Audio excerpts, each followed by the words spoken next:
From Washington, this is VOA News.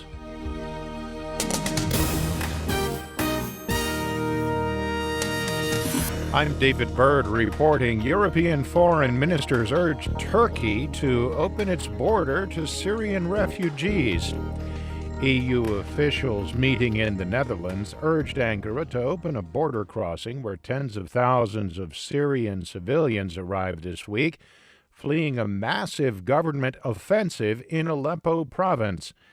EU Foreign Policy Chief Federica Mogherini said Saturday that support for Turkey is intended to help the country handle the influx of refugees. The support that the European Union is providing to Turkey, among others, is aimed exactly at guaranteeing that Turkey has the means, the instruments, the resources to protect and to host people that are seeking asylum. Turkey's Foreign Minister Mevlüt Çavuşoğlu said outside the meeting that his country will keep what he called an open-door policy for people fleeing aggression from the Syrian government.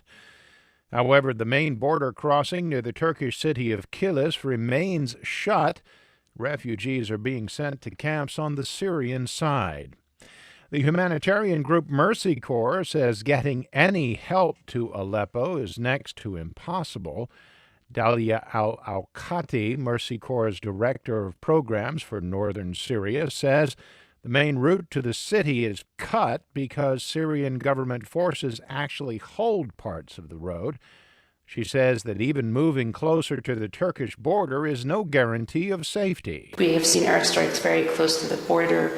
We've seen a very high risk to civilians, of course, and then also to humanitarian aid workers as they try to perform their duties. Thousands of refugees have fled Aleppo towards Turkey in the past few days. Many have settled in one of 8 camps near Bab al-Salam. This is VOA News. Representatives of the United States, China, Pakistan, and Afghanistan have adopted a roadmap to promote direct peace talks between the Afghan government and the Afghan Taliban. VOA's Aisha Tanzim reports from Islamabad.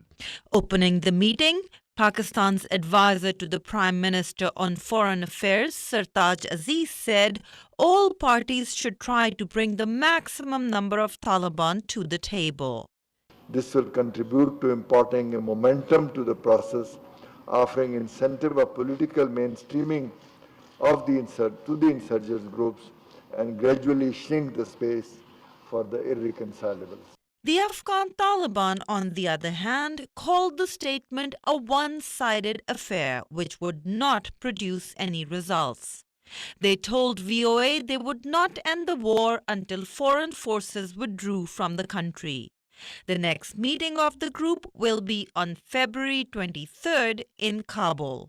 Aisha Tanzim, VOA News, Islamabad. Somali authorities have detained at least 5 people for questioning over a mid-flight explosion aboard a passenger plane this week that killed 1 person and wounded 2 others. Somalia's aviation minister confirmed the arrests Saturday and said the explosion that ripped a hole in the side of the Dallo Airlines Airbus Tuesday was caused by a bomb, not by mechanical failure. The blast forced the pilot to make an emergency landing about 15 minutes after takeoff from Mogadishu. Thousands of rescue workers in Taiwan clawed through vast mounds of wreckage early Sunday, searching for survivors of a powerful earthquake that ravaged the city of Tainan. Authorities say the 6.4 magnitude quake killed at least 17 people. Taiwan's official central news agency said nearly 500 people were injured and more than 150 others were still missing early Sunday. Taiwan is often rattled by earthquakes, but most of them are minor. A 1999 quake, however, killed more than 2,300 people. 7 Republican presidential hopefuls have another debate in New Hampshire in just over an hour.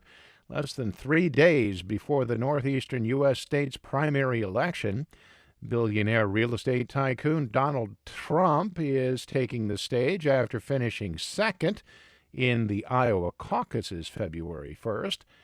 Caucus winner Senator Ted Cruz of Texas finished ahead of Trump, who barely finished ahead of Florida Senator Marco Rubio. Ohio Governor John Kasich, New Jersey Governor Chris Christie, former Florida Governor Jeb Bush, and former neurosurgeon Ben Carson will also take part in the debate. On the Democratic side, former Secretary of State Hillary Clinton and Vermont Senator Bernie Sanders have no more debates until the primary. Clinton barely edged Sanders in Iowa. I'm David Byrd in Washington.